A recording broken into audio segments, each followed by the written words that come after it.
Hey everyone, my name is Kasia, Jakarsezian, and I'm so excited to be here today on the Ivy podcast, chatting with Angela about HR and human design in the workplace. I am a director of people and operations for a restaurant group located in Toronto, Canada. We have 8 locations, 2 sister brands, all under our operational umbrella. And our ethos is about providing simple, local, seasonal, and healthy food. Essentially, our goal is to nourish the dreams of our guests and our team and our partners through food. And as of 2021, I've been working with Patricia Karam at Mission Recruit as the human design expert for her company and team. And our goal is to pioneer human design in corporate America and in the workplace.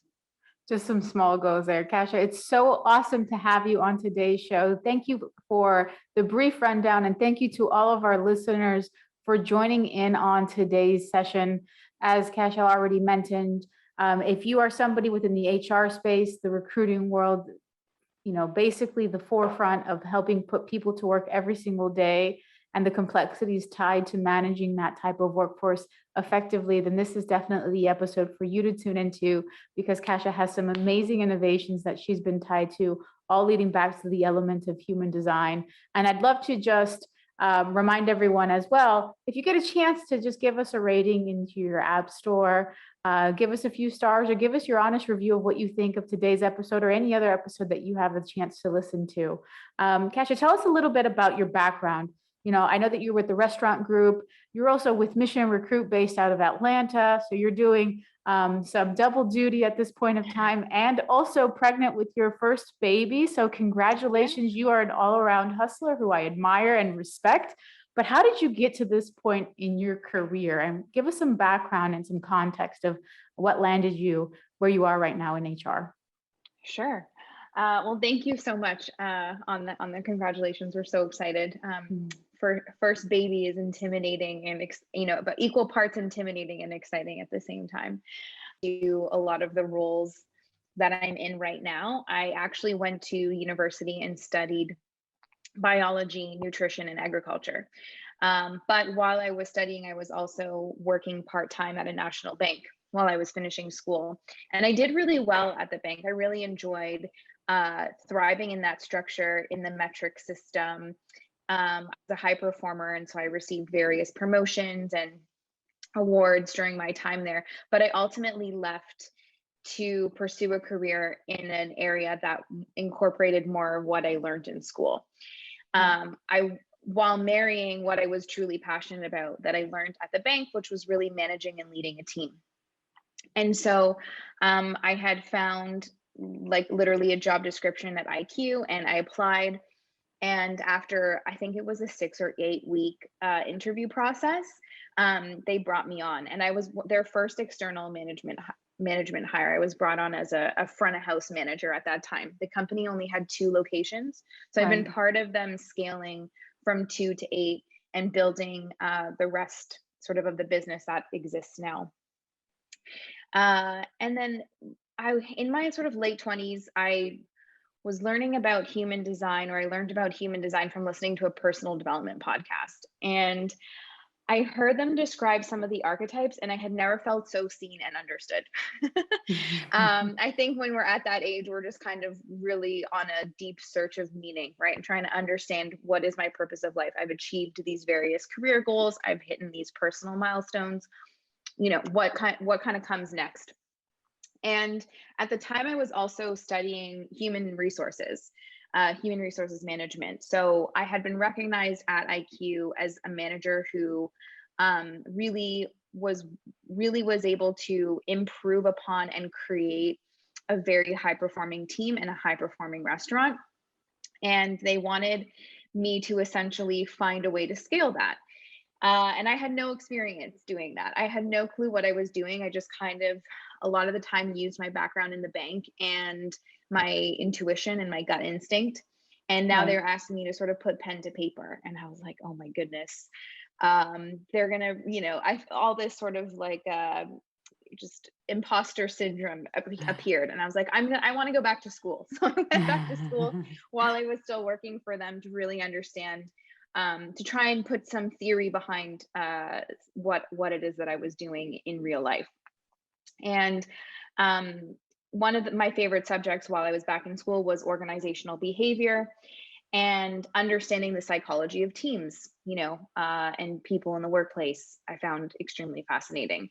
So while I was learning about these other personality assessments like Myers-Briggs and DISC and Colby, none of them really resonated with me in the way that human design did. Everything felt so surface level, so black and white. You can either be an introvert or an extrovert. You can be judging or you can be intuitive. You can be this or you can be that. There was no in between. Right. And I never really felt like I could be any of those. I always felt like I could be some of one and some of the other. Right. And human design really illuminated that actually that's very true. We can sort of operate in this grace type of scale. It is a spectrum, it's not so binary.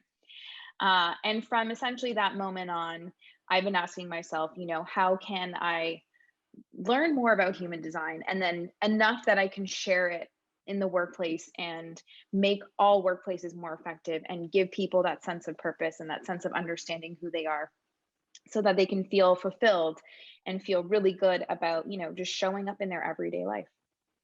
Oh, that is awesome. That is awesome. I love how you pivoted in your career and found out that, hey, this is something that I need to reset and go back to and really find where your drive is. And then finding that monumental moment where you realize that the human design element was what you wanted to go after and try to implement into your own. But we'll get into all of the different areas of how you've been able to implement and some success stories behind that. But what's interesting to me right now, at least for what's happened with you this year, is your involvement into the world of staffing and recruiting, I guess on the other side, right? Because HR has always been composed of finding the right talent and bringing in the right talent to match a company's culture. And now you get to see that with Mission Recruit on the other side of, an agency looking to partner with HR departments through that process. What has that experience been like for you thus far? And what is your take on the evolvement of recruiting or where it's going and headed into? For sure. Even before I was in the role that I'm in now and before my involvement at Mission Recruit, I was involved in creating the HR and people department at IQ. And this is a hospitality business, and talent in hospitality, especially right now, but even when I first moved into my role in 2017, was extremely challenging. And we had to position ourselves, and what I'm seeing now is businesses, not just in hospitality, but outside of hospitality, really positioning themselves and being for the people. What is it that it's not necessarily hiring managers asking interviewers like, okay, how are you going to impact my business? It's reversed. We're seeing people who are interviewing for roles asking, what is in it for me? Like, how are you going to help me thrive in my everyday life? How are you going to help me develop professionally? What is your business going to do for me? It's like the tables have been turned. The tables have totally been turned. I'm getting goosebumps as I'm saying that. We're really in a new paradigm of thought leadership, and it's really being determined by a lot of the social justices that we have seen come into and be shed light and come to the forefront in the last year and a half. I think after this pandemic, or even during this pandemic, people are really standing up for themselves and what they believe in, and they're starting to ask. They're not even just asking, they're actually kind of demanding and expecting that businesses and workplaces are also, at the very least, thinking about it, planning it. They have some type of plan and strategy behind these movements to really help create a better, stronger, more equitable and diverse workplace. That is, it gives me goosebumps too. And if anyone on the other side listening to this has caught any of my other episodes, it's a very interesting time.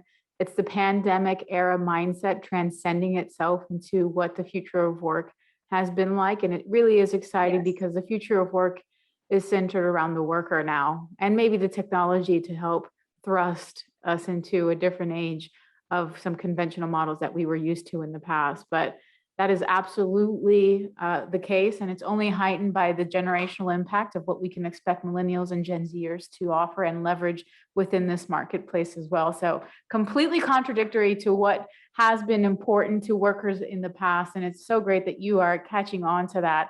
Now, you've mentioned this before in the past, but lay the foundation for us on what human design is. At a very, very fundamental level, how would you define human design? And can you give us an example of you applying it directly into your own departmental structure? Sure. So human design is a personality assessment that's determined by your birth time. It uses Eastern and Western philosophies to really help determine your human design. So there's five that that are all incorporated within one. And so it's extremely objective, right? Unlike, again, Myers-Briggs, DISC, Colby, where you're filling out a form, you're also filling out this form in a way that's like, well, how am I going to be the most accepted? Whereas with human design, what you are is what you are. You can't really change it. And it really teaches you, I think of it as like an operating manual. It really teaches you how to make decisions, how to structure your day, how you best operate, the types of people that you really do operate well with, and how to work with people who are different from you. And ultimately, I think that's what it is that we're trying to figure out. We kind of live in this world of our minds where we think that everyone is thinking like us, but that's not true. Everyone thinks very differently and has a very, very different life experience. And how do you go about that in the workplace without being judgmental? And how do you go about that in the workplace from a place of compassion and understanding? So human design really helps create that awareness. And with me at IQ, I first introduced it to our general management team, and it helped me so much understand about the way that my team operated. I finally understood that they were a group of people who obviously I knew were unique, but now I understood how to best work with them in a way that's going to keep them motivated, that's not going to have them burn out, that's going to have them work well with each other, and remove that sense of judgment, remove that place of that sort of ego driven mindset and into a place of collaboration, right? It became less of me, for lack of a better word, sort of dictating my expectations, and more of a collaborative environment where I was like, okay, this is our overall goal. How do you see us getting there?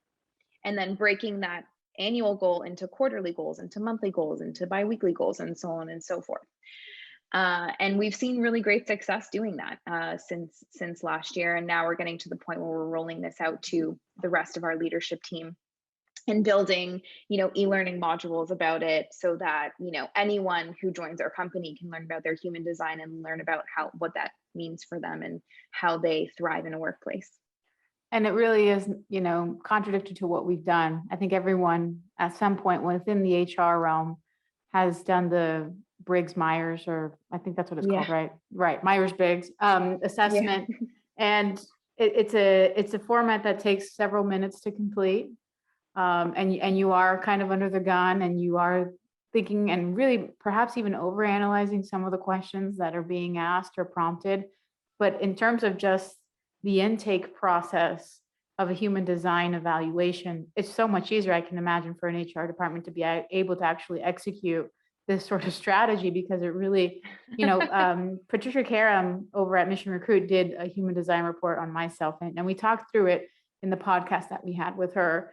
And it was really a moment of self-reflection for me when I had a chance to review some of the reporting. But it's amazing that all she asked for was my name and my date of birth and the time. So how all of that is evaluated through that is pretty startling. And now, what's your take in terms of a human design report? Although it doesn't necessarily capture what we've grown into and evolved into throughout life, or how is that taken into account through the report? So human design is also known as the human design experiment. So it's not meant to be dogmatic. It's not meant to be, this is it. Right, right, I think having a heavy dose of skepticism in anything new is normal right. and okay, because we really do want to make sure that, I mean, we really want to make sure that there's integrity behind the system that's being introduced, right? Mhm. So, so the way that I position human design as well is like, this is an experiment. If you don't really believe this face value, like that's okay. The whole point of is for you to kind of see what happens when you make a decision in the moment versus waiting and sleeping on it. If, for example, you have Gotcha. an emotional authority, you know, there is an opportunity. Let's say for you, if you are a generator, what happens when you initiate a project versus when you are invited or included in a project and asked to be a part of something? What's the difference there? How does that make you feel? Do you feel really satisfied or do you feel really frustrated? Do you feel like you have the energy to complete that project, or do you really struggle and then your manager is trying to performance manage you, right? Right, right. Because at the end of the day, you initiated into a project that wasn't energetically correct for you. And then what do we do now, knowing that information, in a way that, you know, we are in a workplace, we do have responsibilities that we have to do. So how do we kind of work around that, knowing that maybe you aren't meant to be someone who initiates? So that, I Mhm. believe, is very valuable to your manager, because now your manager knows, okay, this person needs to be invited, which sounds very arbitrary and like there's no context to that. But in this particular conversation that we're having, but there are some designs that do need to be invited in order to feel as though they are a part of a project or feel like they can contribute. And are you making them feel comfortable, feel safe? Right. And those principles aren't necessarily human design. Like, you can think about psychological safety in the workplace. It Right. doesn't have to be this thing. You can kind of tweak your management style in ways that are very popular and widely accepted in order to really elevate your team and allow them to be themselves ultimately in the workplace. That's amazing. I love the principles behind this. All right. So you mentioned this at the beginning. It's always anything new is always going to be received. Anything modern, anything forward thinking, anything probably contradictory is going to be received with a level of skepticism. This is an actual practice that you guys have been able to apply. How was the construct of this evaluated within your own departmental structure so that you could successfully implement such a different notion in the hiring strategy for your team? How was that received in terms of actually establishing this as a common practice? Uh, I kind of just told them I was going to do it. um, Right, right. I'm extremely lucky to work with two founders that are as progressive as any other founder I think can be. I'm really lucky that they have always championed and been open to my somewhat wild and very progressive and out there ideas for strategy, right? Again, being hospitality, it's very traditional. It's rooted in some really gnarly traditions and Mhm. foundations. And we made a decision very early on that we did not want to be associated with that. And so I was like, well, I'm really interested in this human design thing. I'm really interested in human resources, but let's not call it human resources. Let's call it, you know, the people department, which we didn't come up with ourselves. Like, I saw that on various job Right, descriptions and LinkedIn and things like that, books right. I was reading. So we have always sort of been on the fringe of a lot of things. Even our food is like that too, right? The Right. idea of something local and sustainable, people are like, what even is that? You know, 8 years ago they didn't know, And and we now were it's part of that. thriving everywhere. Yeah, absolutely. Exactly. So that's just part of our MO at IQ. And when I positioned this with them, they were like, okay, give it a go. Like, what are we gonna lose? You know, I was just like, it's a personality assessment. I can do it. We don't have to pay anyone externally to come in and teach us about it. You know, let me kind of go for it. And they were like, all right. And then sort of a couple weeks later, I just shared it with the team and I said, look, I'm going to do this thing. It's really out there. I need your birth information. If you don't know it, call your parents. And we'll go from there. And it's been, some of the team really loved it, and they immediately then went and shared that information with their team, because they were just like, oh my God, like I can see now why my team is this way. And That's some other awesome. managers were a little bit slower to incorporate it, and not all of them are at 100%. Not all of them are at 100%. As I said, it's an experiment, so they've all taken what they found the most valuable. And that's the ideal for me. Like, I don't want it to be dogmatic. I don't want it to be something that you Yeah, it's become very taken in comfortable stride. by. Yeah, no Yeah. hardcore pressure at the end of the day. And I love that. But now tell me about, for the departments that did, or the ones that were overseeing and applied this sort of philosophy to their strategies. Talk about the long-term effects of some of the results, the changes in management style, the understanding of this type of candidate or this talent at its core. What has that done for you guys on a long-term residual effect? For sure. So I think the biggest one for me is turnover and Mhm. retention, and a lack of turnover and an increase in retention, which is fantastic. We have seen an increase in tenure of our leadership team, double, I guess, since then. And for the managers that have started to immediately incorporate it with their assistant managers and their kitchen managers and so on and so forth, it's they're performing at such a more efficient and effective level than the other locations. Like, using my own discretion, trying not to throw anyone under the bus here. I think everyone's performing okay. Right. But it's a very different feel when you go into the workplace, and you can tell their manager understands them. Their manager appreciates them. Their manager works with them and creates a schedule and collaborates. And there is, again, like, no major ego, no, like, do what I say, and as I do. And that's just not part of our culture in general, but I see more engagement in the leaders of those locations. I see a lot more confidence. And I see just a general level, like higher level of happiness at work. They can handle stress differently. They can handle changes differently. And again, being in hospitality, kind of trying to get through this pandemic, especially I would say in Toronto in the last 3 months, we've just finally come out of our lockdown. Like, we've literally been in lockdown for the last 2 years. And Mhm. we're introducing people back into our dining rooms. We're hiring again. We're training again. And people are taking a very different approach to it, because they're understanding, okay, this person requires a more flexible work schedule.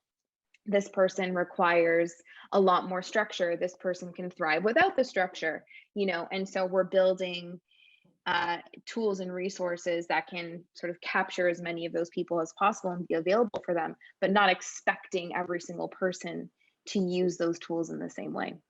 At That's the end of the day, incredible. they're getting it done. It's just how they go about it. I'm not micromanaging that aspect of Yeah. it. Whereas Yeah. perhaps before, I would have been a lot more aggressive about using this particular checklist or following this particular tool. As long as the end goal was the same and I was witnessing that result, um, and the admin work that we ask for is completed, then You're then I'm good. really satisfied by that. Yeah, and I'm good. Yeah. Well, what an incredible result to see, not just in terms of numeric, right? Like where you can do a direct comparison, like Yeah. retention, which, is highly notorious within the restaurant and service industry as a Yeah. whole. But also what the effect has been with engagement, communication, the feedback, the culture. It's certainly seeping into other areas that any sort of organization strives to establish within their own culture. So that's incredible to see. Any advice that you would give to companies out there that are either in a transitionary phase or that are looking at perhaps even a startup phase, that are looking to establish the culture at their organization? What advice would you give, I guess, from a consultative perspective on the true values the importance of culture and how to establish that at the foundation? First, do your own self-work. Right. I really do think it comes down from, the leaders who are executing and want to create this strategy, really understanding their own strengths and their own shortfalls Right. and how that may be projected in the workplace. I've worked with managers before that have like just a massive lack of self-awareness and understanding of who they are, and their insecurities leaching into the team, right? And that can be really harmful in a workplace, especially if you are scaling, because the stakes are so high. Right. Right. So I would, do your own human assessment. Do your own human design assessment. Really see how it is that you are meant to operate, and understand deeply how you feel about that, and where there may be some conditioning that you need to look into, and deeply ask yourself, okay, why am I like that? Why do I really believe in this? Is it because of something that happened in my life? Is it because of something that a VC once said to me? Is it because it's what I learned in school? Really kind of look at where those very dogmatic and systematic beliefs are coming from, and ask yourself if that's something that you want to take into your workplace and into your company as you build it. And then from there, sharing that information with your team, being vulnerable and transparent with them on that. And it's like, oh, cool, this is something that I'm working on. Also, I'm not perfect. Right. Right. I'm not a perfect human being. I'm going to make mistakes. We're new at this. The goal is to make as little mistakes as possible. But ultimately, at the end of the day, the only way that we can get better is if we feel comfortable sharing that with each other, and recognizing that we are stronger together. And it isn't about who's doing something better, or who is shining a brighter light, or what have you. All of us are successful in our own way, and we need all of us to feel comfortable and feel successful in order for the company to be successful too. Absolutely. That's Yeah. fantastic. That is some great advice that you've given the audience out there. Now, I think that the most important thing, it really comes down to the self-reflection, and then the admittance of vulnerability, which is so contradictory to what we believed and have seen in a leadership role before in the past. So there are some progressive elements into that sort of advice that you can implement as well. Okay, so you mentioned this earlier in the session, the retention. What is your view on the war on retention right now for so many different HR departments? At least in the US, we're going through mass exoduses of talent, leaving roles left and right. We're looking at average tenures now, at least 2 years, 3 years. What is your whole take on that? And as we're heading into the future, how to maximize that retention strategy? I think there's so many levels to this approach, or to this sort of issue. The first one would be, okay, if you're recognizing massive like exodus, massive amount of people leaving, or even, I guess it really is relative to your company side, 1 or 2 people leaving. Do you have something as simple as an exit interview? And is it giving you answers that are cluing, are you actually looking at those responses? Yeah. And what are you doing about that? If someone is telling you they're leaving because of work-life balance, or they're leaving because of pay, or they're leaving because of personal development opportunities, there's some parts of turnover that we have to accept, right? Establishing that baseline, I think is foundational in any people strategy. And then anything above that, you're just kind of like, okay, well, what isn't acceptable resignation at our company? Do we, if there are no positions available for someone to grow, can we then say that personal development is, an okay reason for someone to leave, because we're just sort of at this place right now where we're not growing, and we're not, we don't have much that we can offer outside of maybe educational grants, right? Where someone can feel deeply satisfied in their work, but also be furthering their own experience, maybe by going back to school or learning learning something different. Mhm. Then I would say after that, it's again just based off of whatever you're hearing or seeing in your exit interviews, working with your people department to really create new strategy and determining, okay, if we see X percentage of people leaving because of this, this is what our next strategy is. And constantly, in addition to, exit interviews, you're also doing something regularly to really get the pulse of how your team is feeling, Yeah, right? Obviously, an exit interview it's so very vital. reactive, is Yes. very reactive. We want to be proactive in the workplace now. And as a people department or again, in people strategy, the only way to do that is by asking difficult questions regularly and then acting upon that. So you can do a pulse survey, which I think is very common in a lot of medium to large corporations. But what are you doing with those answers? I've filled out many pulse surveys and nothing has ever changed. Yeah, it's so true. And right. So then people feel even less inclined to even complete those surveys or feel like they can be honest in those surveys, even though they're meant to be anonymous. So on the HR and the people strategy side, it's like really looking at what the responses are and doing something about it. You're not just sort of doing this as a performative part of your strategy. You're doing this to really make a difference in your business. And if people are saying, we need more vacation time, or we need more work-life balance, or we need more pens, like, you know what I mean? We need more tools to be able to do the job, like better computers and better systems. Then, if you're not able to execute on that right away, you can build a plan for it. Okay, we heard you. We understand that our CRM is very difficult to work with. We are planning on implementing a new one in, Q4 or Q1 of next year, and letting people know that the change is coming, right? And the change is really being determined by what the people are asking for. That's a people first culture. Yeah, And that's that's, awesome. as we talked about earlier, sort of the tables are turning, right? So if you find yourself in that environment and you see the workers and your teams kind of shifting and asking for more, it's like, you've got to listen. We can't just turn a blind eye to it. Yeah, you've got to. I think in my world, and I've come from huge corporate America companies, it's always been the interview, the annual assessment, and the exit interview. It's like these three Yeah. things, and it's not gonna equate to survivability in the future anymore for these companies No, anymore. We're no, living that's in a like not. feedback culture. For sure. It's a feedback culture. Exactly. We do it monthly at IQ. So we have an Ah, anonymous survey that goes out every month.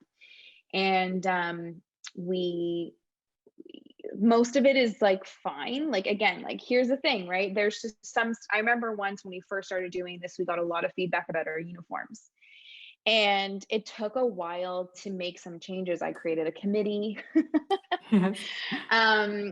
We did those things, but I feel like, maybe from my perspective, I was just like, this is a t-shirt, kind of like I didn't really understand why it was so important to our team until I had one-on-one conversations with some of the people, and they were explaining, their own feelings about it and how maybe even guests were perceiving them wearing the Mm, uniform mm, and things like that I had never considered. And I was like, wow, okay, so if we just change the color, if we just change the logo, if we change the sizing, even for more inclusive sizing and things like that, that will truly positively impact someone's life. And I just didn't really think about it until we had given the team the chance to share that information And and I make and that it's so change. powerful, that example that you gave, because it was the institution of creating a committee. So that number one not only says you're heard and we are acting on it, because you hear that all the time. Yeah. But but we are actually truly acting on it with you guys at the forefront, being a part of this change, because that's what we care about. So that's some pretty cool insight that you've given us on some retention tactical strategies. And it leads me to what is going to be the closing of our podcast session today, which we've had a really great chance to sit with you, Kasia, and ask a lot of good questions. But one of my final questions for you is your content diet. what are you reading and looking into every single day that has been the construct of this very, very brilliant mind you've got going on? So a book that I get all of my team to read is called The 5 Dysfunctions of a Team by Patrick Lencioni. Maybe you've heard of it, maybe you've not. I've not. I recommend any person in a position of leadership to read this because it really, again, it's just digging into the psychology of like the basics of a team and the foundations of a team and what happens when you're missing certain benchmarks. And the five dysfunctions of a team. Okay. Yes, by Patrick Lencioni. You can buy it on any book retailer will have it. And then, so it's a combination of like really sort of books like that, and then things like Brene Brown. You know, her book, The Gifts of Imperfection, was huge for me because I recognized how much of my perfectionism tendencies, you know, again, in the spirit of self-awareness, were really sabotaging my own progression as a leader. Right. And I really needed to unpack that in order to get to where I am today. And when I have managers who have challenges with releasing control, and for good reason, like, you know, we all have that, like, we just want to feel successful. And, you know, I recommend that book and I kind of make that mandatory reading for them as well. That's awesome. Because That's I'm like, awesome. it's gonna be okay. Like, I promise it'll be okay to delegate. We really need you to delegate. Like, it's really, you know, how often do you have a manager begging you to delegate a task? Yeah, it happens all so the that time. you can work less, like, in a way, right? I'm like, no, this will help you, I promise. That's awesome. And then one book that I've read in the last year that has really been interesting, and I'm still digesting it, is called Atomic Habits by James Clear. And his book is really just about embodying sort of the type of person that you want to be, and then building habits to help, sustainable habits to back that up. And so it's very, there's a lot of pragmatism in there, as well as some sort of existential thoughts behind that too. And then other than that, I really try not to engage too much. Especially the last year and a half. And Yeah, whatnot. exactly. That's awesome though. You gave us some Brene Brown as well. I mean, shout out to her. I love a lot of the stuff being put out there. Okay, so what is the easiest way that we can get in contact with you and find you? Oh, good question. Easiest way is the Mission Recruit website. Okay. My offerings Y'all done a are fantastic all... job on the revamp of the website as well. Yeah, It's great. that was, I know Patricia had been working so hard on that, and we really had a date set in mind. And yeah, to make it all happen took a lot of teamwork and a lot of effort from many people. So it's really cool. Awesome. But primarily on the Mission Recruit website, and the Mission Recruit Instagram as well. You'll find insights and things there. Awesome. And then just the URL for the Mission Recruit website is it just missionrecruit.com? www.missionrecruit.com. Yeah, exactly. Awesome. Easy enough. Okay. Kasia, it was so amazing having you on today's show. Thank you so much for your time and for all of the insight that you've given us. And thank you as well to our listeners for tuning into today's session. We will catch you guys on the next episode. It was such a pleasure. Thank you so much, Angela. Absolutely.